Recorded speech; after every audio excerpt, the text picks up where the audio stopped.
ሰላም ጤና ይስጥልን የተከበራችሁ አድማጮቻችን እንደምንውላችኋል። አዲስ ቃና በዕለተ ማክሰኞ ከሰኞ ማግስት ከአራዳ ኤፍኤም 95.1 ከማል ካሳንቺስ ከአራዶቹ መንደር በ95.1 ሜጋሄርዝ በኤፍኤም ስርጭት በያላችሁበት ልንደርስ ተሰይመናል። እንደተለመደው ፕሮግራሙን እየመራው እስከ 12 ሰዓት ድረስ አብራችሁ ቆይታ የማደርገው ዳንኤል ሄኖክ ነኝ። በቴክኒኩ ከመስታወት ባሻገር ናትናኤል ሩዳን ናቲያችን አብሮን ቆይታ ያደርጋል። ያው እንደሚታወቀው አዲስ ቃና ከቴክኖሎጂ ጋር የተያዙ ሀሳቦችን ሀሳብ እንደመጫር ያህል በተለያየ ርዕስ እንቀባበላለን። አለፍ አለፍ እያለን እንግዶችን እንጋብዛለን። ከሀገር ውስጥ እስከ ዓለም አቀፍ የተደመጡ ከቴክኖሎጂ ጋር የተያዙ ዜናዎችን እንዳስሳለን፣ ሪቪዎችንም እንሰራለን ማለት ነው። ዛሬም እንደዛ ቆይታ ይኖረናል። ለሚኖራችሁ ሀሳብ፣ አስተያየት፣ ጥቆማ በ8545 ላይ ልትልኩልን እንችላላችሁ። አሊያም በ0912 47 66 27 ላይ ሀሳብና አስተያየታችሁ ልትሰጡ እንችላላችሁ። ከ95.1 ሜጋሄርዝ ከኤፍኤም ስርጭት ባለፈ ደግሞ በwww አራዳ ኤፍኤም .com በመላው ዓለም ስንደመጥ በእልፍ ፕላስ በቴሌግራም በዚኖ እና በሌሎችም የዲጂታል አማራጮችም በያላችሁበት ከተፍ እንላለን ማለት ነው። የተከበራችሁ አድማጮቻችን ዛሬ ደግሞ ብቻዬን አይደለሁም፣ አንድ ወጣት እንግዳ እዚህ ስቱዲዮ ድረስ ጋብዘናል። እንግዲህ ያው አዲስ ቃና በተለያየ ርዕስ ከቴክኖሎጂ ጋር የተያዙ ሀሳቦችን እናነሳሳለንና ዛሬ የምናነሳው ቼዝ ጨዋታንና የቴክኖሎጂው ዓለም የሚገናኙበት ሚስጥር አለና ከእሱ ጋር የተያዘ ሀሳቦችን እንዳስሳለን። ያው ቼዝ ባይዘዌ በጣም በሚገርም ሁኔታ አሁን ላለው ለአርቲፊሻል ኢንቴሊጀንስ መነሻ ነው እየተባለ ይነገርለታል። እንዲሁም ደግሞ ከሳይበር ሴኩሪቲና ከሌሎችም የዲጂታል ቴክኖሎጂዎች ጋር በጣም ቀጥተኛ ዝምድና አለው ብለው ዓለም አቀፍ የመገናኛ ብዙሃን ዳሰውታል፣ መረጃዎችም አቅርበዋልና እኛም ደግሞ በቻልነው መጠን ቀለል አድርገን እንደው ቼዝና አርቲፊሻል ኢንቴሊጀንስ እንዲሁም ቴክኖሎጂው እንዴት ይገናኛል፣ እንዲሁም ደግሞ ስለ ቼዝ ደግሞ ጠቅለል ያለ መረጃዎችን እንቀባበላለን ማለት ነው። እዚህ ስቱዲዮ ድረስ የጋበዝኩላችሁ ዮሴፍ ይባላል። ዮሴፍ እንኳን ደህና መጣ። ዳኒ አመሰግናለሁ። እንኳን ደህና ቆየኝ። እኛም እዚህ ቀጥታ ስቱዲዮ ድረስ ስለመጣ እናመሰግናለን። እስኪ ዮሴፍ ማን ነው ቢባል አይ ቲንክ ሴንት ጆሴፍ ነው የተማርከው? አዎ ትምህርቴን ከአንደኛ ክፍል እስከ 12ኛ ክፍል የጨረስኩት ሴንት ጆሴፍ ትምህርት ቤት ነው። ከዛ በኋላ ትምህርቴን እዚሁ አዲስ አበባ ዩኒቨርሲቲ 5 ኪሎ በሚገኘው ካምፓስ የኤሌክትሪካል ኤንድ ኮምፒውተር ኢንጂነሪንግ ዲግሪን ጨርሻለሁ። ያው ዛሬ በመጣንበት ቶፒክ ደግሞ በሚያያዝ ሴሚ ፕሮፌሽናል ቼስ ፕሌየር አድርጌ ራሴን መቁጠር እችላለሁ። ከዚህ በፊት ሀገር አቀፍ ውድድሮችን ብዙ ተሳትፌ ያለው ኢንተርናሽናል ውድድሮች ላይም ሀገራችን ወኪ የመጫወት እድሉ አጋጥሞኛል። 2016 የኢትዮጵያ ቼስ ቻምፒዮን ነበርኩኝ። ቼስ ሁለት አይነት ቨርዥን አለው፣ ክላሲካል ና ስፒድ ቼስ የሚባል። ክላሲካሉ ላይ 2016 ያው ዋናው እሱ ነው፣ በስኛው ቻምፒዮን ነበርኩኝ። በኢትዮጵያ የግል የበላይነት ቻምፒዮን ነበርኩኝ። ከዛ የስፒድ ቼስ ደግሞ የፍጥነት ቼስ 2015 አጠቃላይ አሸናፊ፣ ከዛ 2017ም እንደዚሁ አጠቃላይ አሸናፊ ነበርኩኝ። በጣም ደስ ይላል። ትምህርትም ደግሞ ኤሌክትሪካል እና ከቴክኖሎጂ ጋር የተያዘ ነው። የተማርከውም ደግሞ ሴንት ጆሴፍ ነው። ሴንት ጆሴፍ ባይዘ በሙዚቃ በባንድ ብዙ ታዋቂ ሙዚቀኞች የወጡበት ነው። የምታስታውሳለህ? አዎ እንዴ፣ ከትምህርት ቤታችን በጣም ብዙ ከምንኮራባቸው አርቲስቶች መካከል ሸዋንዳይ፣ እነ ግሩም፣ እነ ሄኖክ ከጊታሪስቶች እስከ ቤዚስቶች እስከ ድምፅ አቀንቃኝ ብዙ አርቲስቶች የወጡበት ነው። እንዲሁም በቅርብ ማንሳት የፈለኩት ካስማሰ ራሱ ከቅዱስ ትምህርት ቤት ነው የወጣው። እዛ ሄዶ እንዲሁም ክሊፕ ሰርተዋል። የምታስታውስ ከሆነ አላውቅም። ዋው ደስ ይላል፣ ደስ ይላል። ስለዚህ ደግሞ ዛሬ ቼዝና ቴክኖሎጂን አገናኝተን አንተን እዚህ ስቱዲዮ ድረስ ጋብዘናል። እንግዲህ በመላ ኢትዮጵያ አሸናፊ ነህ፣ እንዲሁም ደግሞ ኢትዮጵያን ወክለ ኢንተርናሽናልም የተሳተፍክበት ጉዳይ አለና እንደው ቼዝ ለአንተ ምንድን ነው? ቼዝ እንዴት ይገለጻል? ቼዝ እንዲህ ነው ብሎ በአንድ ነገር መግለጽ ለእኔ ይከብደኛል። የብዙ ነገሮች ውህድ ነው ብዬ ነው የማስበው። በአንዱ አስፔክት መጀመሪያ ሲጀምር የነበረው ቼዝ ጌም ነው፣ የቦርድ ጌም ሆኖ ነበር የጀመረው። ግን አሁን ሞደርንሊ ስናስብበት በጣም ከሆነ ነገር አንጻር ለእኔ ቼዝ አርትም ነው፣ ሳይንስም ነው፣ ስፖርትም ነው። ሰዎች እርስ በርስ የሚወዳደሩበት ነገር በመሆኑ እና ልክ እንደ አትሌቶች ልክ እንደ ሰዎች ሩጫ ላይ ስፖርት ላይ የራሳቸውን አቋም መጠበቅ እንዳለባቸው ፊዚክሊ እንደሚዘጋጁት ሁሉ ቼዝ ተጫዋቾችም አእምሯቸውን ሁሌ ይጠብቃሉ፣ ያዘጋጃሉ፣ ለውድድር ይዘጋጃሉ። የቼዝ ውድድር በጣም የሚያደክም ነገር ነው። ሰዎች ከወርልድ ቻምፒዮንሺፕ የሚባል አለ፣ በቃ ዋናው የዓለም ምርጥ ቼዝ ተጫዋች የሚለይበት። ከዛ ሲወጡ በአብዛኛው 5 ኪሎ ናም ቀንሰው ነው የሚወጡት ከትሬኒንግ ካምፓቸው ሲወጡ እና የአእምሮ ጨዋታ ብቻ ሳይሆን ሰውነት ላይ ራሱ ብዙ ቶሎ የሚወስድ እና በዛ አስፔክቶች ቼዝ ስፖርት ነው ማለት እንችላለን። ከዛ በሌላው አንጻር ደግሞ ቼዝ ብዙ ዓመት የተጠና እንደመሆኑ ውስጡ ብዙ ስትራቴጂዎች መኖራቸው፣ በቼዝ የሚጻፉ መጽሐፎች በስፖርት እንደ ቼዝ ብዙ መጽሐፍ የተጻፈበት የለም። ብዙ ስትራቴጂዎች አሉ፣ ብዙ ታሪኮች አሉ፣ ብዙ የሚነበብ የሚጠና ነገር አለው። አንደርስታንድ ማድረግ የምንፈልገው በጣም ብዙ ነገር አለ ቼዝ ለብቻው። በሱ አንጻር ሳይንስ ነው። ከዛ ደግሞ ቼዝ ራሱ ቦርድ ላይ በምናየው ነገር አንዳንዴ ማንም ኤክስፔክት የማያደርጋቸው ማንም ያላሰበው ብሪሊያንሲ ላይክ ማንም ያላሰበው ብልጠት ወይም ብልሃት በቃ ቦርድ ላይ ይገለጣል እና በዛ አስፔክት ደግሞ በጣም ውበት ነው እና በዛም ደግሞ አርት ነው ብለን መግለጽ እንችላለን። ስለዚህ ስፖርትም አርትም እንዲሁም ሳይንስ ነው ለእኔ ሶስት መግለጽ ነው እንችላለን ማለት ነው። አዎ። በጣም ደስ ይላል። ከዛ ውጪ የቼዝ ጨዋታዎች ምን ጥቅም አላቸው? እንደው ቼዝ እንግዲህ በጣም ዘርፈ ብዙ ጥቅም አለው እና በዋናነት ማንሳት የሚቻለው የሰዎችን ክሪቲካል ቲንኪንግ የሚባለው። ክሪቲካል ቲንኪንግ ማለት አስተውሎ ማሰብ፣ አሁን የማደርገው ነገር ወደፊት ምን አይነት ውጤት ይኖረዋል፣ ምን ለምን ይፈጥራል፣ አሁን ይህን ከሄድኩ እሱ ይሄዳል፣ ይህን ይሄዳል ብለህ ያንተንም የተጋጣሚንም አስበህ የአንድ እንቅስቃሴ ወይም የአንድ ሙቭ ብቻ የለም። ከዛ በኋላ ደግሞ የብዙ ሙቮች ይሄን ብሄድም እሱ ሊቀይር ይችላል። ያን ሁሉ ማሰብህ ሰዎች ክሪቲካል ቲንኪንግ ምን ሊፈጠር ይችላል፣ ምን ማስብ ምን ይፈጠራል ወደፊት ስለሚፈጠረው ነገር። ከዛ ደግሞ ትዕግስት፣ ሰዎች ቼዝ ጌም ላይ ቁጭ የሚሉበት ጊዜ በቃ አንዳንዴ 8 ሰዓት ሁሉ ቁጭ ብለው በቃ ሁለት ተጋጣሚዎች እርስ በርስ የሚፈታተኑበት ጊዜ አለ እና ያ ሁሉ ቁጭ ብለው ማሰብ፣ ውሳኔዎችን ቶሎ አለመወሰን። ምክንያቱም አንዴ ቼዝ ላይ የወሰንከውን ውሳኔ የምታስተካክለው ነገር የለም። በዛ ውሳኔ ጌሚ የጸና ይሆናል። ስለዚህ በትዕግስት አስበ መጀመሪያ መወሰን ይኖርባል። ትዕግስት ያስተምረናል። ልጆች ላይ ኤርሊ ኢንትሮዲውስ ከተደረገ ገና በልጅነታቸው የተማሩት ነገር ከሆነ አናሊቲካል ስኪላቸውን ማትስ ላይ፣ ጂኦሜትሪ ላይ ምክንያቱም ፒሶቹ የሚሄዱበት አቅጣጫ ሁሉ የሚነገራቸው በጂኦሜትሪ ነው። ወይ ዲያጎናል ነው ወይ ቀጥታ መስቀለኛ ነው እና እሱሱ ሁሉ ልጆችን ጂኦሜትሪ ላይ፣ ማትስ ላይ፣ ፊዚክስ ላይ እንዲጎብዙ እነዚህ ስኪሎች ላይ እንዲያዳብሩ ይረዳቸዋል። በጣም ጥሩ ነው። ዲሲሽን ሜኪንግ ፎከስ፣ አንተ እንዳልከው አንድ ነገር ላይ አሁን እንደውም አቴንሽን ስፓናችን በተለይ እንደ ቲክቶክ ምናምን ከመጣ በኋላ የብዙ ሰዎች ቀንሷል ይባላል እና ቼዝ ላይ ረዥም ሰዓት ስትጫወት የአንድ ነገር ላይ የመቆየት እድል፣ ፎከስ የማድረግ እድል ይጨምራል። እንዳልከው የኮግኒቲቭ ስኪልም የማሰብ ችሎታ ብለን ቅድም ያነሳ ነው እሱ ነው። ያ ኮንሰንትሬሽንም ይጨምራል። ሎጂካል ቲንኪንግ፣ ስትራቴጂክ ቲንኪንግ፣ ዲሲሽን ሜኪንግ፣ ሪስክ አናሊሲስም ይባላል። ኦፍኮርስ ቅድም ሪስክ እንዳልነው እያንዳንዱ የምትሄደው ነገር ጥሩ ጎንም መጥፎ ጎንም አለ። ለምሳሌ ማኔጅመንት ላይ ያለ ሰው ከመወሰኑ በፊት ቀጣዮቹ ሪስኮች ምንድን ናቸው የሚለው ይሄ እንደውም ስፖት አናሊሲስ ይባላል። ስትሬንግዝ፣ ዊክነስ፣ ኦፖርቹኒቲ፣ ትሬትስ የሚሉት ካምፓኒዎች ላይ ብዙ ጊዜ ና ባይገርም ቼዝ ላይ ራሱን ነገር ኮቾችና አስተማሪዎች ይጠቀሙታል። ሙቫችን ሁሌም ስፖት የሚፈጥረው ስትሬንግዝ ምንድን ነው፣ ዊክነሱ ምንድን ነው፣ ኦፖርቹኒቲ ምንድን ነው እያሉ ያነሳለሁ እና በጣም ብዙ ድሎች አሉ። ስቲም ደግሞ አሁን ዓለም አቀፍ ላይ የታወቀ ነው። እንደውም ቲክቶክ ላይ ራሱ የዚህ የሳይንስ ቴክኖሎጂ ና ጉዳዮችን አብሮ በቲክቶክ ላይ ማግኘት ይቻላል። እነዛን ብቻ አሁን ሌላው ዓለም እንደሚባሉ ቻይና ምናምን እንደምናውቀው ዝም ብሎ ቀልድ ነገሮች ብቻ ሳይሆን ከሳይንስ ከቴክኖሎጂ ከፈጠራ ጋር የሆኑ ነገሮች በብዛት ቲክቶክ ላይ ይመጣሉ ይባላል እና ያንን ደግሞ ለብዙ ሰዎች ለማጋራት ቲክቶክ ላይ ስቲም ትላለች። ስቴም አሁን ሞደርኑ የኤጁኬሽን ወይም ደግሞ የትምህርት አዲሱ አገላለጽ እንደ ድሮ ጠጣር የሆኑ ሳይንሶችን ወይ ማህበራዊ ትምህርቶችን እንዲሁ በገፍ ለልጆች መመገብ አይደለም። ልጆች የምር እንዲያስቡና የሆነ ጥሩ ነገር ህይወታቸው ላይ እንዲፈጥሩ የሚያደርጋቸው ነገሮች ስቴም የሚባሉት ላይክ ማትስ፣ ሳይንስ ኮር የሆኑ ትምህርቶችን በልጅነታቸው በቀላል በሆነ መንገድ እንዲረዱ ማድረግ ነው እና ኤክስትራ ካሪኩላር እንዲህ ከመደበኛ ወጣ ላይ እነሱን ኢንተረስት ወይም ፍላጎታቸውን ሊይዝ የሚችል ነገር መጨማመር ጥሩ ነው እና ቼዝም እዚህ ጋር ቀጥታ ሄዶ የሚገባ ነገር ነው። ሌሎችም እንደዚሁ አሉ። ልክ እንደ ኢትዮጵያ ውስጥ ብዙ ክለቦች እንዲሁም ሪሰንትሊ ተጀምረዋል። አባከስ የሚያስተምሩ ወይ በእጃቸው እንዲ ኩዊክ ካልኩሌሽን የሚያስተምሩ ወይ ደግሞ ሌሎች ሳይድ ስኪሎች ከቼዝ ጋር ከኖርማል ትምህርታቸው ጋር አብሮ ልጆችን እየጨመሩ ብቻ የነሱን የማሰብ ችሎታ የሚጨምሩ ነገሮች አሉና ስቴም አብሮ ከዛ ጋር የሚያያዝ ነው። ቼዝም ከዛ ጋር ጥሩ የሚገባ ነው። በጣም ጥሩ ነው። ግን ቼዝ ምንድን ነው ቢለው አሁን አንዳንድ የሚያደምጡን ሰዎች አሁን ቴኒስ ቴብል ብንል ምናልባት ራኬቱ ኳሱ በዚህና በዛ የምንጫወትበት ሊሆን ይችላል። እግር ኳስ ሲባል ይታወቃል፣ ጎሎች ይኖሩታል፣ ተጫዋቾች ይኖሩታል፣ እያንዳንዱ 11 ተጫዋች ይኖረዋል ብለን እናስብ እንችላለን። ቼስ ግን በምን ይገለጻል? ቼስ እንግዲህ ራሱ ጌሙ የሆነውን ነገር ለመናገር ያህል በሁለቱም ሳይድ 16 ጠጠር ይኖራል። ሰዎች ምናልባት ከቼዝ ጋር የሚቃረብ ሊያውቁት የሚችሉት ነገር ዳማ ይሆናል። ዳማ ላይ ያለውን ቦርድ እናውቀዋለን። ቦርዱ ራሱ የቼዝ ቦርድ ነው፣ ግን ህጎችና ጠጠሮቹ በጣም የሚለያዩ ናቸው። ስለዚህ የቼዝ ቦርድም ልክ እንደ ዳማ ቦርድ 8 በ8 ነው። ጥቁርና ነጭ ኦልተርኔት የሚያደርጓት አሉት። ስለዚህ አለሳይ ነጭ ብሎ ጥቁር፣ ነጭ ብሎ ጥቁር የሚሄዱ ቦርድ ሰዎች በአእምሯቸው ሜይ ቢ እንዲስሉት ያህል። ከዛ እሱ ካለ በኋላ ግን ጠጠሮቹ እንደ ዳማ ሁሉም አንድ አይነት አይደለም፣ አካሄዳቸውም አንድ አይነት አይደለም። የተለያዩ አይነት አሉ። ቼዝ መጀመሪያ ሲመሰረት ልክ እንደ ንጉሳዊ ጨዋታ ነበር የተመሰረተው እና የድሮ ኪንግደሞች ወይም እንዲህ ቤዚክሊ ሀገራትን መስልቶ የተሰራ ጨዋታ ነው። ስለዚህ ወታደሮች አሉ፣ 8 ወታደር በሁለቱም ሳይድ አለ።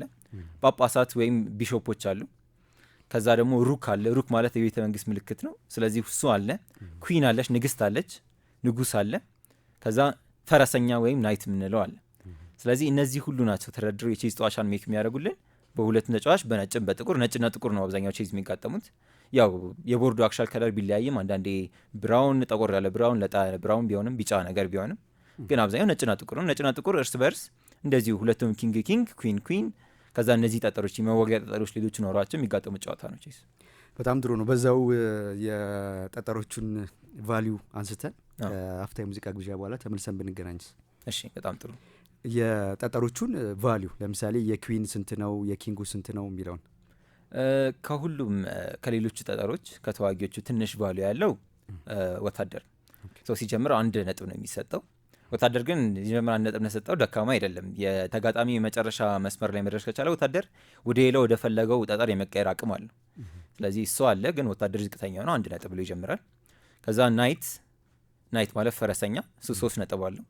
ቢሾፕ ወይም ጳጳስ ምን በአማርኛ ልንችለው እሱ 3 ነጥብ አለው። ከዛ ሩክ ወይም ቤተ መንግስት የምንለው 5 ነጥብ ይይዛል። ከጥንካሬያቸው አንጻር ነው እነዚህ ነጥቦች የሚሰጡት።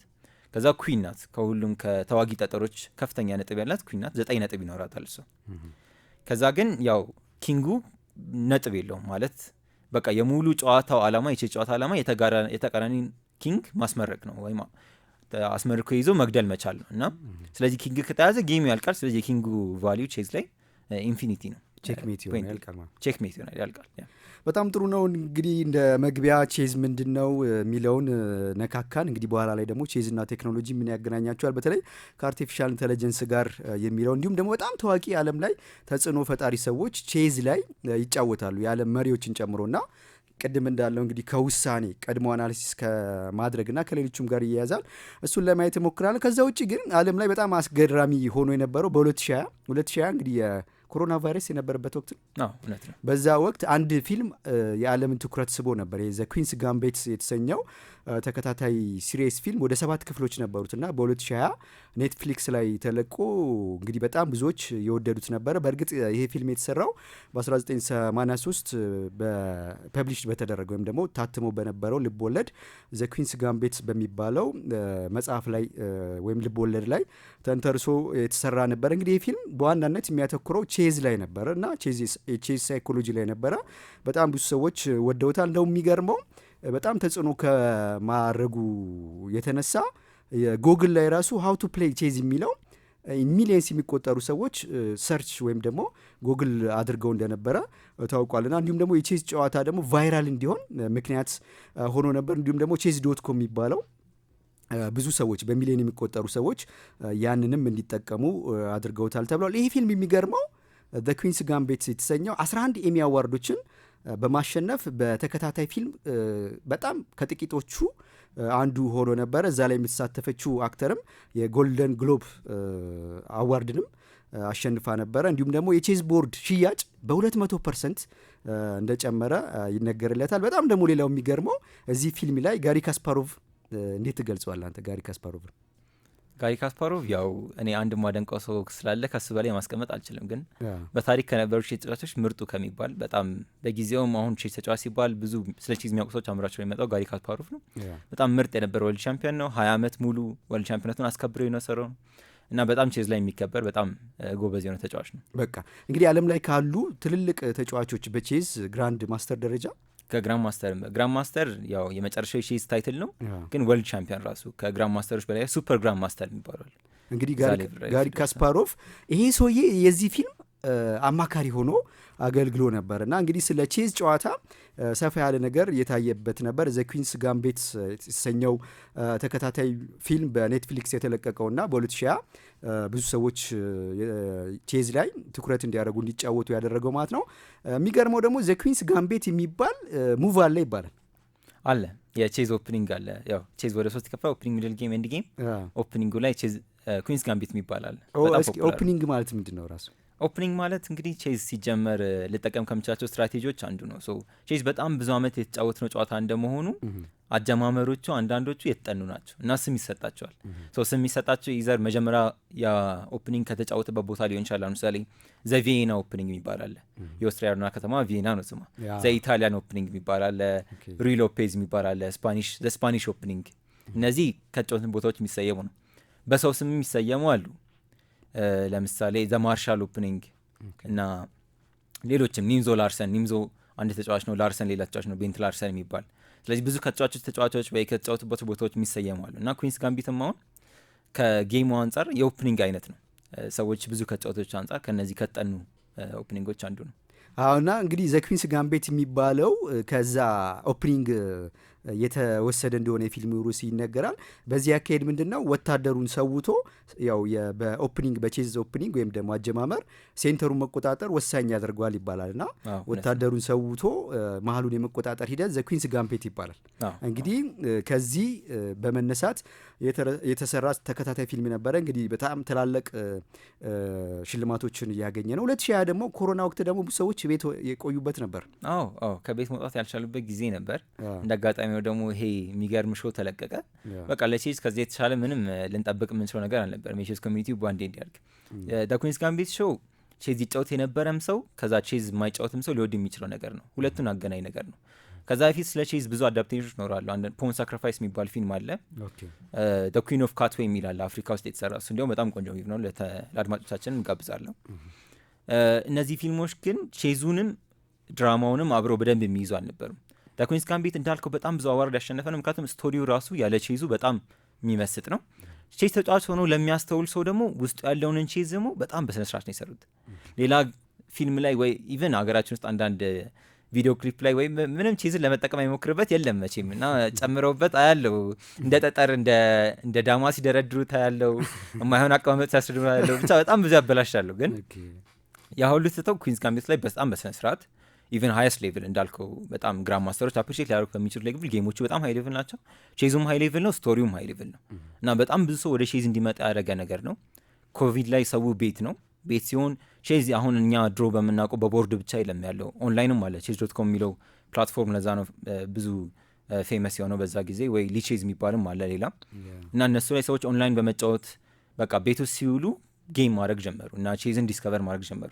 ይሄ ሾው ሰዎችን ወደ ቼዝ አመጣ። ከዛ ቼዝ ላይም ደግሞ ፕላትፎርሙ በጣም ብዙ አዲስ ሬጅስትሬሽኖች ቅደም ጉግል ሰርችን እንዳነሳው አዲስ ዩዘሮች ደግሞ ቼዝ ዶት ኮም ላይ በቃ በ100 ሚሊዮን በሚቆጠር በቃ ቼዝ በጣም ነበር የበዛው። ዩቲዩብ ላይ የቼዝ ቪው አሁን ቼዝ ቤዝ ኢንዲያ የሚባል የህንድ ቻናል አለ። ስለ ህንድ በኋላ እናነሳለን በራሱ ጉዳይ። ግን ሌሎቹ ተራሱ ጎተም ቼዝ የሚባል ለጀማሪዎች እንዲህ ቼዝን የሚመች መርጋ አድርገው የሚያቀርቡ ቻናሎች በጣም ተጠቅመዋል። በሚሊዮን ሰብስክራይብ እስከ 8 ሚሊዮን እስከ 10 ሚሊዮን ሰብስክራይብ እንዲደርሱ በጣም ረድቷቸዋል ያን ጊዜ። በጣም ጥሩ ነው። እንግዲህ የዘ ኩዊንስ ጋምቢት የተሰኘውን እኛ ደግሞ ትሬለሩን ጋብዘናችሁ ከሙዚቃ በኋላ ተመልሰን እንገናኛለን። ፕሮግራሙ አዲስ ቃና ነው። ቆይታችን እስከ 12 ሰዓት ድረስ ነው የምንገኘው። አራዳ ኤፍኤም 95.1 ላይ ነው። ከማል ካሳንቺስ ከአራዶቹ መንደር በ95.1 ሜጋሄርዝ በኤፍኤም ስርጭት በያላችሁበት እንተማለን። ዘወትር ማክሰኞ ከሰኞ ማግስት ከአራዳ ኤፍኤም 95.1 በአዲስ ቃና ከቴክኖሎጂ ጋር የተያዙ ሀሳቦችን 360 ዲግሪ በተለያየ ርዕስ እየተሽከረከረን ቀለል አድርገን ሀሳብ እንደመጫሪያ ያህል በሙዚቃ እያዋዛ እንቀባበላለን። ትሬለሩን አዳምጠን ከሙዚቃ በኋላ ተመልሰን እንገናኛለን። አብራችሁ ነው።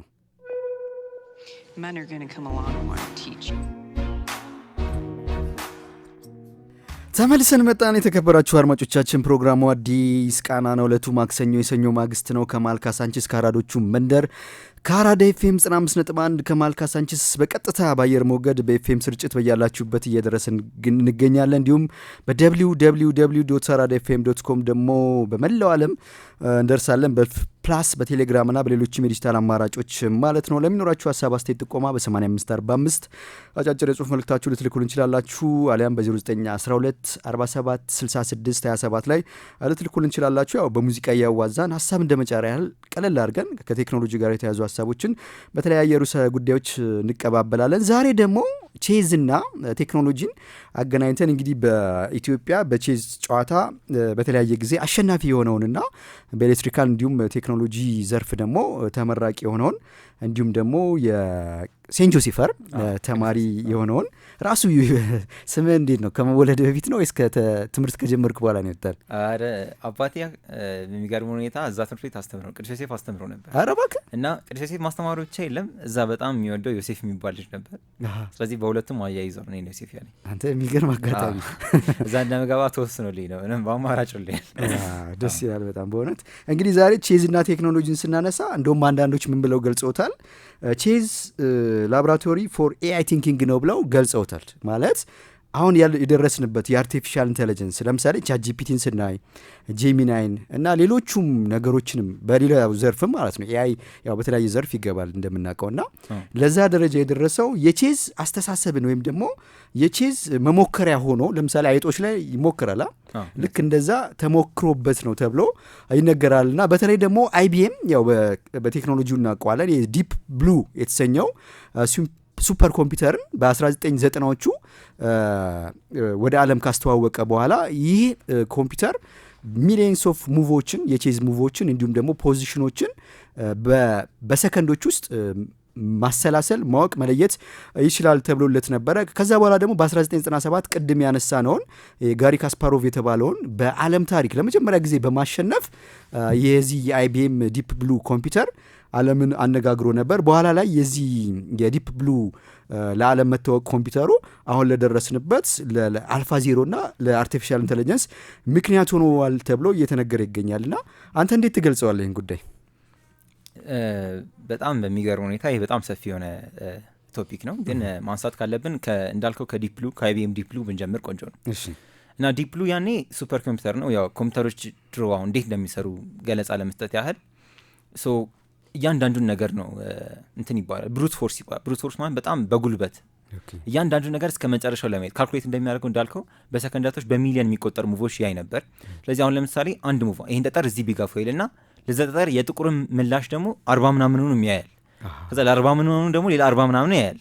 ብቻ እንደዛ በቃ በትግል በጣም ብዙ ሙቮች እያየ ካልኩሌት የሚያደርግ ኮምፒውተር ነበር ያኔ ነበረው። እና ያ ኮምፒውተር ለመጀመሪያ ጊዜ ጋሪ ካስፓሮቭ የነበራቸው ማች ግጥሚያ ተዘጋጀ እና የመጀመሪያውን ጋሪ ካስፓሮቭ አሸነፈ። ኮንትሮቨርሻል ነበር። አንድ ጌም ራሱ ማሸነፉ ብርቅ ነበር ምናምን። ግን ሁለተኛው ማች ላይ ተገናኙ እንደገና።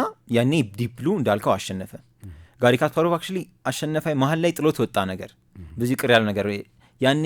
አሁን በተቃራኒ ነው። ያኔ ግን ያለው ለኮምፒውተሩ ሰው እየነገረው ነው ነበር ያለው እሱ ራሱ እንጂ እንደዚህ ኮምፒውተር ሊጫወት አይችልም ብሎ ነበር ያለው። አሁን በተቃራኒ ነው። ለሰው ኮምፒውተር እየነገረው ነው ተብሎ የምጠረጠረው እንጂ እንደዛ አይደለም። ብቻ ያኔ እንደዛ ብሎ ጋሪ ካስፓሮቭ ኮምፕሌን አደረገ። ያኔ ስታሰበ የነበረው ደግሞ እውነታቸውም ነበር። የሰው አንደርስታንዲንግ ወይ የማስተዋል ችሎታ ስለ ጌሙ ይሄ እንዳልኩ በስንት ዓመታት የተጠራቀመው እውቀት አሁን አንድ ጠጠር ኮምፒውተሩ አስበው ጥሩ ነው ወይ መጥፎ ነው ብሎ የወሰነበትና ሰው ደግሞ ስለ ጌሙ በሚያውቀው ለምሳሌ ቅድም እንዳልነው ሴንተር ኮንትሮል ማድረግ ብለህ ለኮምፒውተር አታስረዳውም። ወይ ሙቭ ወይ ጥሩ ነው ወይ መጥፎ ነው የምትለው። እና እንደዚህ አይነት ኮንሰፕት ካልገባው ኮምፒውተሩ ቼዝ ላይ ጥሩ አይሆንም ተብሎ ስለሚታሰብ ለዛ ነው ጋሪ ካስፓሮቭ ሲሸነፍ ገረመው። ኮምፒውተር ሊሆንም አይችልም ብሎ አለ። ግን ብቻ ለመጀመሪያ ጊዜ ኮምፒውተር ከሰው በለጠ። ያኔ በሀሳብ በለጠ ብለን እንያዙ። ከዛ በኋላ ግን ኮምፒውተሮች ጥለው ነው የጠፉት ሰውን ማለት በጣም ነው። ከዛ በኋላ ተሻሽለው ያኔ አይቢኤም ዲፕ ብሉ በአንድ ሰከንድ ውስጥ በሚሊዮኖች ነበር ካልኩሌት የሚያደርገው። አሁን ያለው ስትሮንገስት ቼዝ ኤንጂኖች ነው የሚባሉት፣ ኤንጂን ሞተር ነው የሚባሉት እና በቢሊየን የሚቆጠር ነው የሚያስቡት በአንድ ሰከንድ ውስጥ ሙቭን። ለዛም ዴብዝ የሚባል አለ እና ሰዓት ከሰጠኸው ሰከንድ ከጨመርከ ዴብዝ ከጨመርክበት ዴብዝ 40 ዴብዝ 50 ዴብዝ 50 እያለ ሄዳል። ዴብዝ 60 ማለት 60 ሙቭ ዲፕ 60 የተለያየ ሙቭ ምልልስ በኋላ በቢሊየን እያሰበ ነው ማለት ነው።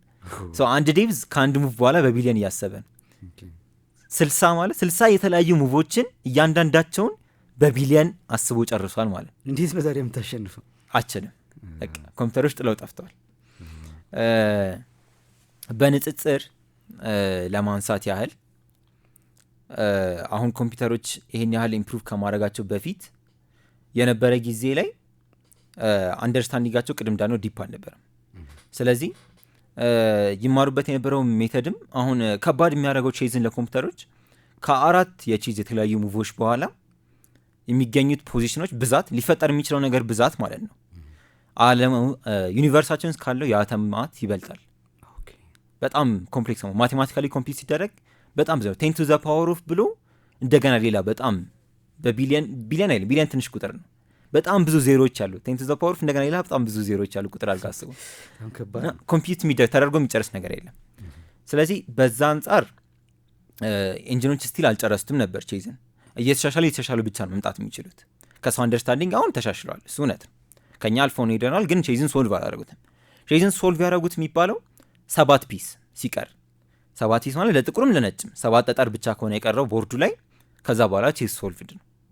ሶልቭድ ማለት ምንም ሙቭ ቢኬድ ከዛ በኋላ ኮምፒውተሩ ያውቀዋል ኦልሬዲ ዊኒንግ ነው ሉዚንግ ነው አቻ ነው የሚለውን ነገር ጠንቅቆ ያውቃል ማለት ነው። እንትን አሁን ዳማ እንደተጀመረ ሶልቭድ ነው በኮምፒውተር ምንም ቫሪዬሽን ስለሌለው ማለት ምንም የሚበተነው ነገር የለም። በቃ እዛው የሚታወቅ ነገር ነው። ይሄን ከሄዳል ኮምፒውተሩ ገና እንደተጀመረ ይነግራል። ዳማ አቻ ነው በቃ ሁለቱን ሳይድ ጥሩ ቢጫወት ትክክል ቢጫወት ዳማ አቻ ነው እንደተጀመረ ምንም ቴስት የሚደረግ ነገር የለውም። ኮምፒውተር ቼዝ ወደ ሶልቭድ እየመጣን ነው ግን ይጠጋል እንጂ ሊደርሰው የሚችል አይደለም። ቅድም እንዳልኩ ቁጥሩ በጣም ትልቅ ከመሆኑ የተነሳ በጣም ጥሩ ነው። እንግዲህ አይቢኤም በ1990ዎቹ ጋሪ ካስፓሮቭን ካሸነፈ በኋላ አሁን ላለው የአርቲፊሻል ኢንቴሊጀንስ ምክንያት ሆኖ ይገለጻል ይባላል። በኋላ ላይ ደግሞ መጣ የሚባለው ይሄ አልፋ ዜሮ አይ ቲንክ በጎግል ዲፕ ማይንድ ዲቨሎፕ የተደረገ ነው ተብሎ ይገለጻል። ይሄ ደግሞ በጣም የሚገርመው የቼዝ ጨዋታን ራሱን በራሱ አስተማረ ተብሎ ይነገርለታል። ለምሳሌ አሁን አርቲፊሻል ኢንቴሊጀንሶች ራሳቸውን እያሰለጠኑ ይሄዳሉ። ለምሳሌ አሁን አውቶኖመስ መኪኖች አሉ። ከሂደት በኋላ መንገዶቹን ያጠኑታል ምናምን። ሮቦቶችም እንደዛው ሌሎቹም ማለት ነው።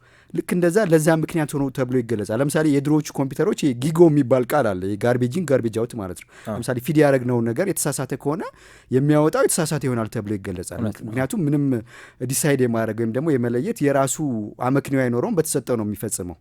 አሁን የመጡት ግን ኤአይ የሚጠቀሙት ግን የራሳቸውን አመክንዮ ወይም ደግሞ ምክንያታዊነት ተጠቅመው የሆነ ነገር ላይ መወሰን የሚችሉበት እድል አለ ተብሎ ይገለጻል። ለዛ ምክንያት ደግሞ ምክንያት የሆነው ተብሎ የሚገለጸው አልፋ ዜሮ በጉግል ዲፕ ማይንድ የቀረበው የቼስ ጨዋታ ነው ተብሎ ይገለጻል። እና እስኪ ስለሱ ትንሽ የምትለን ነገር አለ? አዎ እሱንም ብናነሳው በጣም ቆንጆ ነው የሚሆነው። እና አሁን ቅድም እየመጣን የመጣ ነው ብሩት ፎርስ ኢንጂኖች ናቸው የድሮ ኮምፒውተር ማለት ነው። አንተ ጋርቤጅ አውት ብላ የገለጽካቸው እንዳልከው በኮድ ነው። ስለዚህ ምን እንደማድረግ እንዳለበት ኦልሬዲ ነግረኸው ነው የሚጀምረው። ስለዚህ ቼዝ ኮድ ታስገባለታለህ፣ ከዛ አካሄዶቹን ታስገባለታለህ፣ እንዴት አድርጎ ጥሩ ሙቭ ማግኘት እንዳለበት ታስገባለታለህ። ሰው ነው የሚያስገባለት። ከዛ ያን ካልኩሌት አድርጎ ግን አቅሙ በጣም ከሰው በላይ ስለሆነ የሰው ልጅ አሁን ቤስት የሚባሉ ተጫዋቾች 30 ቢያዩ ቅድም እንዳልነው እሱ በቢሊየን ያያል ይሻላል ከኛ። ለመጀመሪያ ጊዜ አልፋ ዜሮ የመጣ ጊዜ ምናልባት ስለ ኤአይ አሰራር ወደኋላ ተመልሰን ማውራት ካለብን አልፋ ዜሮ የተጠቀመው ማሽን ለርኒንግ ነው። ኤአይ ስንሰራ ኤአይ ውስጡ ብዙ ነገሮች አሉ። ታች መጨረሻ ላይ ያለው ማሽን ለርኒንግ ነው። ማሽን ለርኒንግ ማለት ማስተማር ማለት ነው። ጉዙን ነገር መማር፣ ልክ እንደ ሰው ልጅ መማር ማወቅ እንዲችል ማድረግ ማለት ነው። ማሽን ለርኒንግ ታች አለ። ከማሽን ለርኒንግ ከፍ ሲል ኒውራል ኔትወርክ አለ። ኒውራል ኔትወርክ ማለት ሰው ልጆች አእምሯችን ውስጥ የነርቭ ሴሎች አለ እርስ በርስ ተገናኝተው መረጃ የሚያስተላልፉት። ስለዚህ ማሽኑም እንደዛ አይነት ሜካኒካል ነገር ተሰርተውለት በቃ ድሮ ከነበረው ነገር እየተማረ ጥሩ ለነበረው ነገር ሞር ዋጋ ይሰጠ፣ ልክ ሲሳሳት ዋጋውን እየቀነሰ እንደዚያ ኒውራል ኔትወርክ ቢውልድ ያደርጋል። ከኒውራል ኔትወርክ ከፍ ስንል ነው ሁሉንም ጠቅልሎ ደግሞ አርቲፊሻል ኢንቴሊጀንስ በቃ እንደ ሰው ልጅ የሚያስብ ሁሉም ነገር ማወቅ የሚችል የራሱ ነገር ክሬት ማድረግ የሚችል ነገር ክሬት የሚደረገው። ስለዚህ ተመልሰን ወደ አልፋ ዜሮ ከዜሮ ሌቭል ከማሽን ለርኒንግ ስንጀምር ቅድም እንዳልነው የሬጉላሮቹ በገገማው የተሰጣቸውን ነው የሚያውቁት። ይሄኛው ግን ምን ያደርጋል? በ4 ሰዓት ውስጥ ነው ቼዝ የተማሩ በራሱ በ4 ሰዓት ውስጥ በቃ ምንም የተነገረው ነገር የለም። ህጎቹ ብቻ ተነገሩት። ጥግ ብቻ ታሰምርለታለ ቼዝ ምን አይነት ጨዋታ እንደሆነ። ይሄ ነው ጥሩ፣ ይሄ ነው መጥፎ፣ ምንም የተባለው ነገር የለም።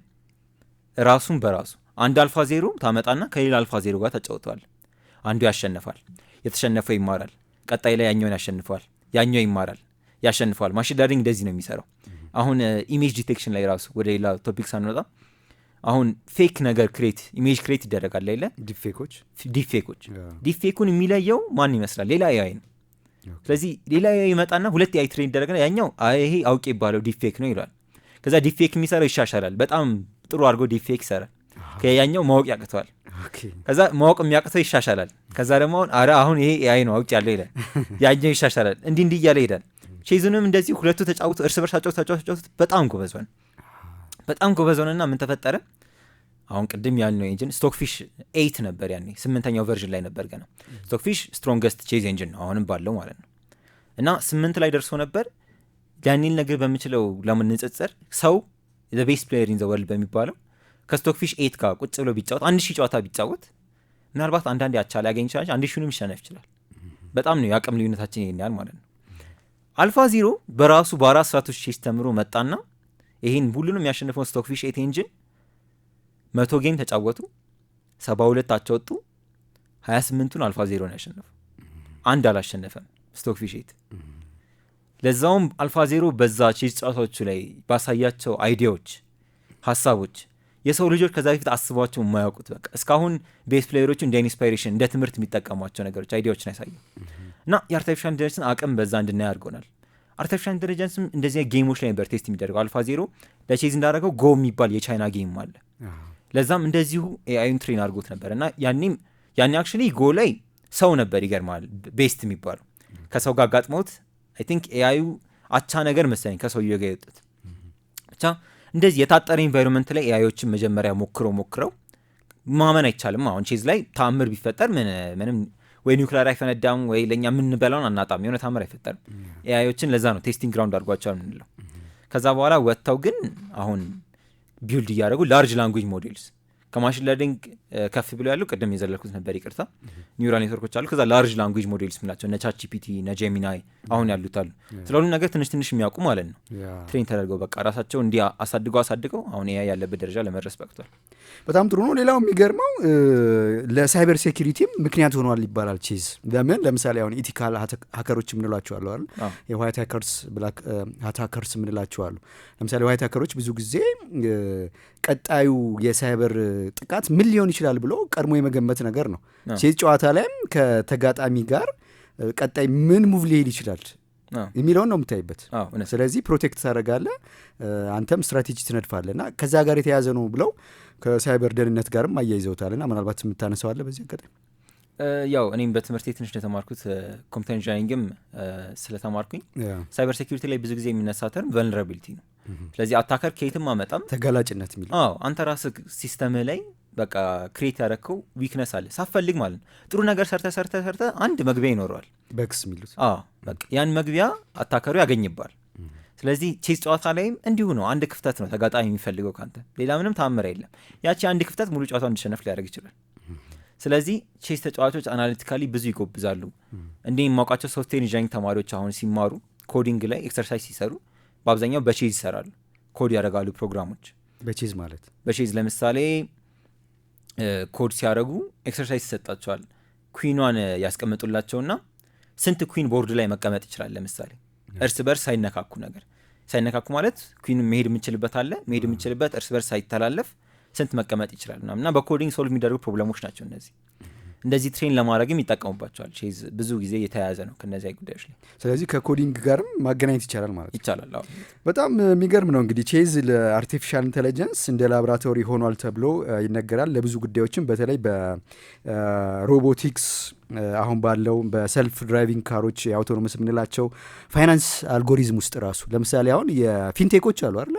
እኛ ገርም እንጠቀማል። ለምሳሌ የሚያበድርህ እስካሁን ስንት ብር ሰርኩሌት አድርገሃል ከዛ ደግሞ ኔክስት ስንት ልታንቀሳቀስ ትችላለህ ብሎ ነው አይደል እያሳደገል የሚመጣው። አንዳንድ ጊዜ እኮ ሳትበደር ወይም ደግሞ ገንዘብ ሳታንቀሳቀስ ስትቀር የሚሰጥህን የብድር ወይም ደግሞ የገንዘብ ዝውውር እየቀነሰብህ ይሄዳል። ስለዚህ ያንን ራሱ አናሊቲካሊ በፋይናንስ ዘርፉም እየተጠና ከመጡት ነገሮች አንዱ በቼዝ ጨዋታ ምክንያት እንደ መሸጋገሪያ ነው ተብሎ የሚነገረን። ይሄ በጣም እውነት ነው። ሄጅ ፈንዶች የሚባሉ ሄጅ ፈንድ ማለት ፊንቴክ ላይ እንዳለ ሆኖ ብር ያላቸው ሰዎች ይኖሩና ግን ኢንቨስት ማድረግ ይፈልጋል፣ ብሩ ማውጣት ይፈልጋል። ግን ምን ላይ ይፍሰስ? አሁን እንዳልከው ፊንቴኮች ያበድር አላበድር ሲሉ የሚወስኑበት ውሳኔ ነው። ቼዝ ውሳኔ ኢንቮልቭ የሚያደርግ ነገር ውስጥ ሁሉ አለ። ምክንያቱም ስፖርቱ ራሱም ስለ ውሳኔ ነው። የራስ ፒሶች ይዘህ ትወስናለህ። የራስን ሪሶርስ ይዘህ የተጋጣሚንም ሪሶርስ አሴ ትወስናለህ። ሄጅ ፈንዶች ብዙ ጊዜ ግራንድ ማስተሮች፣ ሌሎች ተጫዋቾች እንዲገቡ ያደርጋሉ። ምክንያቱም ውሳኔ ሲወስኑ ምንድን ነው ሪስኩ፣ ቅድም እንዳልነው ምንድን ነው አድቫንቴጁ፣ ምን ጥሩ ነገር አለው፣ ምን መጥፎ ነገር አለው የሚለውን ነገር አይተው እንዲወስኑ በጣም ጥቅም አለው። ስለዚህ ውሳኔ ይህም ኢንቮልቭ ስለሚያደርግ ለዛ ነው እንደዚህ አይነት ፊንቴክ ላይም ሄጅ ፈንዶች ላይም ያለው።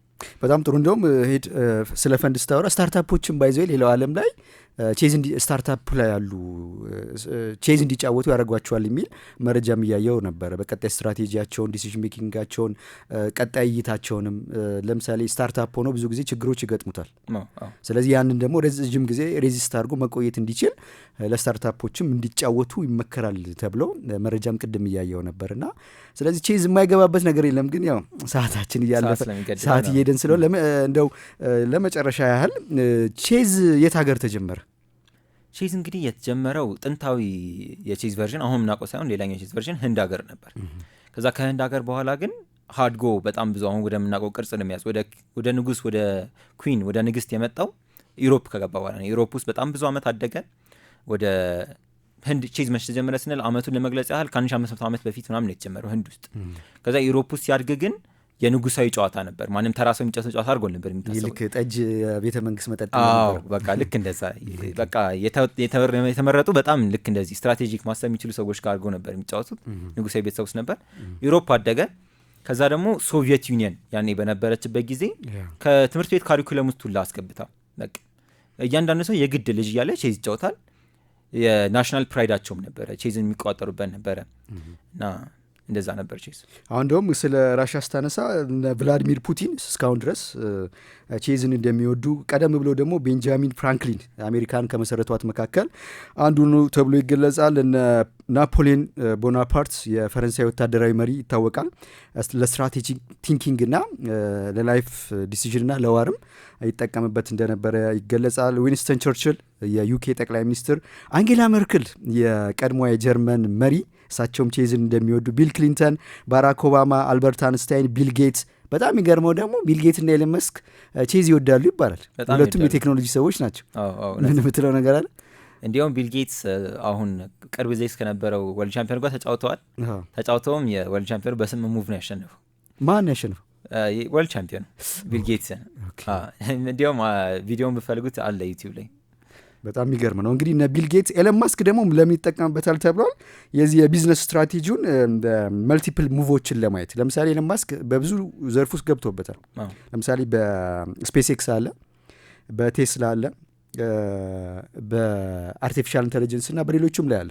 እንደዚህ አይነት ቲንኪንጎችን ወይም ደግሞ ሙቮችን መልቲፕል ሙቮችን ለማሰብም ይጠቀምበታል ይባላል። ለማንኛውም ኤለን ማስክ እና ቢል ጌትም አፍቃሪ ቼዝ ናቸው እየተባለ እየተነገረ ነው።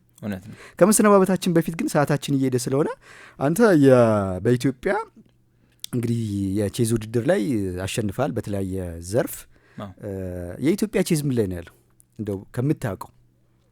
የኢትዮጵያ ቼዝ ከጎረቤቶቻችን አሁን ኬንያን ራሱ አንስተን እናወራ መሆን ካለበት ሌቭል ላይ አይደለም። እዚህ ካለው ቼዝ አፍቃሪ ሌቭል ላይም አንጻር ጥሩ ላይ አይደለም ያለው። ውድድሮች በአመት ብዙ የሉም። ያሉትም ለብዙ ሰው ተደራሽ ያውቅሙ። ቼዝ ተጫዋች ቢኖርም ውድድር እንዳለ አውቀው አይመጣም እና ይሄን ለማስተካከል አሁን ከዚህ አመት ጀምሮ ብዙ ጥሩ ስራዎች የተሰሩ ነው የሚገኙት አክቹዋሊ። እና ቴሌግራም ላይ፣ ፌስቡክ ላይ አክቲቭ የሆኑ ቻናሎች አሉ የቼዝ። አድማጮቻችን ምናልባት እነሱን ፈልገው ቢያገኙ ስለ ቼዝ ቢሰራ። ቼዝ ትምህርት ቤቶች ውስጥ አንዳንድ ቦታዎች ይሰራል። ጥሩ ተጫዋቾችም ከዛ ነው የወጡት። ትምህርት ቤቶች ገና ልጆች ላይ ልጅ እያሉ እየተሰራ ነው የመጣው፣ ግን መሆን ባለበት ደረጃም አይደለም። ስለዚህ ከዛ አንጻር አለ። የኢትዮጵያ ቼዝ ተጫዋቾች አሁን ሌቭል ብነግርህ እስከ ፊዴ ማስተር አሉ። ፊዴ ማስተር መስፍን ላይኩን፣ ፊዴ ማስተር ይማማ በራ አሉ። ምን ማለት ነው ፊዴ ማስተር? ፊዴ ማስተር የመጀመሪያው ታይትል ነው፣ ልክ እንደ ቴኳንዶ ነው። ብላክ ቤልት ምናምን ደግሞ ፊዴ ማስተር የመጀመሪያው ነው። ከዛ ኢንተርናሽናል ማስተር አለ፣ ከዛ ግራንድ ማስተር አለ። ሰው ፊዴ ማስተር ድረስ አሉን። ግን በእኛ ሀገር ፖፑሌሽን አንጻርና በአቅማችንም አንጻር እንደ ቼዝ ተጫዋቾች ፊዴ ማስተር ለኢትዮጵያ በቂ የለም። ኢንተርናሽናል ማስተሮች፣ ግራንድ ማስተሮች ያስፈልጉናል። እነዛ እንዲበቁ ደግሞ አይ ቲንክ ከልጆች ጀምሮ መሰራት አለበት። ብዙ እንቅስቃሴዎች አሉ። ክለቦች አሁን ሳላነሳ ማንሳት የማልፈልገው ነገር በጣም አክቲቭ ክለብ አሁን ኢቲኤች ቼዝ የሚል ክለብ ቴሌግራም ላይም አለ። ሰዎች ፈልገው ማግኘት ይችላሉ። እዛ ላይ ኦንላይን ቶርናመንቶችም አሉ፣ በአካል ሳይሆን ኦንላይንም አሉ። ብዙ ኢቬንቶች ይኖሩ ይነገራል፣ ስልጠናዎች ይኖራሉ። እኔ ራሱ አንዳንዴ የሰጧቸው ስልጠናዎች አሉ ስለ ቼዝ መሰረታዊ እና እዛ ገብተው ሰዎች ቼዝ ፍቅራቸውን ከሰው ጋር ሼር ማድረግ፣ ኮሚኒቲውን ቢልድ ማድረግ ከምንም በላይ ዋና ነገር እና እዛ ደረጃ ላይ ነው ያለው ቼዝ።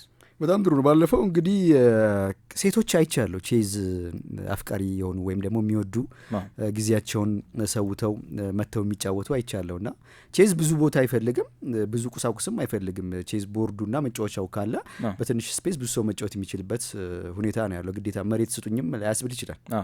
ስለዚህ ሴቶቹን እና ዓለም አቀፍ ተሞክሮ እንዴት ታያለ ከዚህ ጨዋታ አንጻር? ያው ቼዝ እንደ ብዙ ነገር በወንዶች ዶሚኔት የተደረገ ስፖርት ነበር ለብዙ አመት። ግን ይሄ በአብዛኛው ምክንያቱም የሚሆነው እድሉም የተሰጠው በአብዛኛው ለወንዶች ስለሆነ ነው። ሰው ቼዝ ብዙ የሚጫወቱ የሉም ሴቶች። በእኛ ሀገርም ብትናይ ጥሩ ጥሩ ተጫዋቾች አሉ፣ ቼዝ የሴት ተጫዋቾች አሉን፣ ግን ከወንዶቹ አንጻር ቁጥራቸው ያንሳል። ምክንያቱም ለብዙዎቹ አቬል ስላልተደረገ ነው። የአቅም ጉዳይ እንዳልሆነ ለማሳየት ያህል የሆነ ሃንጋሪያን ነበረ ላዝሎ ፖርጋር ይባላል እና ላዝሎ ፖርጋር 3 ሴት ልጆች ነበሩት እና እነዛ 3 ሴት ልጆቹን ምን ብሎ ነው የጀመረው? ጂኒየስ ወይም በቃ በአእምሮ ምጡቅ የሆነ ሰው ናቹራሊ የሚመጣ ነገር ሳይሆን ተሰርቶ የሚመጣ ነገር ነው ብሎ ነው ያመነው። ፕሮሰስ ነው አለ እና 3ቱ ልጆቹን ከ3 ዓመታቸው ጀምሮ ቼዝ አስተማራቸው እና የመጀመሪያዋ ሴት ልጁ ሱዛን ፖልጋር ትባላለች። በጣም መልቲፕል ዓመት ግራንድ ማስተር ናት በቼዝ ታይትል። እንግዲህ ቅድም እንደነገርኩ ኢትዮጵያ የላትም ግራንድ ማስተር ናት፣ ወርልድ ቻምፒዮን ናት በሴቶች። ከዛ ሁለተኛዋ ደግሞ እሷም እንደዚሁ ኢንተርናሽናል ማስተር ሌቭል ደርሳለች እና በራሷም አሁን አርቲስትና አስተማሪ ናት። በጣም ትልቅ ቦታ የደረሰች ሴት ናት። የመጨረሻዋ ልጅ ጁዲት ፖልጋር የምትባለው በታሪክ ቤስት ቼስ ፕሌየር ኤቨር በሴቶች ማለት ነው። ከዓለም 8ኛ ደርሳ ታውቃለች። 6 የተለያዩ የቼዝ ወርልድ ቻምፒዮኖች አሸንፋለች እና በጣም በቃ መድረስ ያለባትን የቼዝ ጥግ ደርሳለች። በጣም ጎበዝ ነበረች እና ይሄ ምን የሚያስተሳክራል? እድል ከተሰጠ ሁሉም ቼዝ ፕሌይንግ ፊልዱ ሌቭል ነው ለማንም። በቃ አካላዊ እንትን የሚጠይቀው ነገር የለም፣ ጉድለት አለ የለም የሚል ነገር የለም፣ ጀንደር ጋር የሚያገናኘው ነገር የለም።